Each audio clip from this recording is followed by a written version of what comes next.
आज की इस शॉर्ट वीडियो में मैं आप लोगों के साथ दुपट्टे से शर्ट की कटाई करने के बाद निकलने वाले कपड़े से फुल लेंथ आस्तीन की कटाई का तरीका शेयर करूंगी।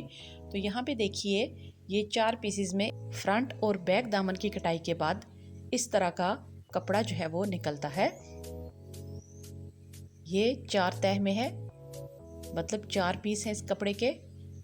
सबसे पहले आपको जितने लंबे आस्तीन बनाने हैं, आपने उनकी लंबाई जो है वो मार्किंग करके उतना कपड़ा उतार लेना है। अभी ये जो आगे की तरफ से मैंने कपड़ा निकाला है, अगर ये चौड़ाई में ज़्यादा है तो आप इसको सेंटर से फोल्ड करके इसको 3 जोड़ वाले बाजू बनाएंगे। लेकिन चूंकि ये कपड़ा चौड़ाई में कम है तो मैं इन चारों हिस्सों को ऊपर की तरफ रखते हुए, ये देखिए, इस तरह से बाजू की जो चौड़ाई है उसको पूरा करूंगी। अगर आप चाहें या आपके पास ये कपड़ा किनारी वाला फालतू हो तो आप इसको हटा सकते हैं, वरना आप इसको सिलाई के मार्जिन में कवर कर सकते हैं।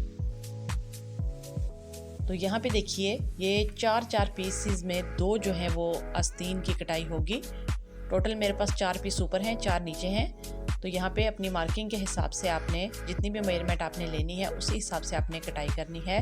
पहले शेप देंगे, उसके बाद 1.25 इंच बाहर की तरफ छोड़ते हुए यहाँ से आर्मोल वाली साइड से इसकी कटाई करनी है। तो इस तरह से आप जोड़ वाले आस्तीन की कटाई कर सकते हैं और गर्मियों में लॉन और कॉटन के दुपट्टों से बआसानी फुल लेंथ स्लीव्स के साथ शर्ट की कटाई कर सकते हैं।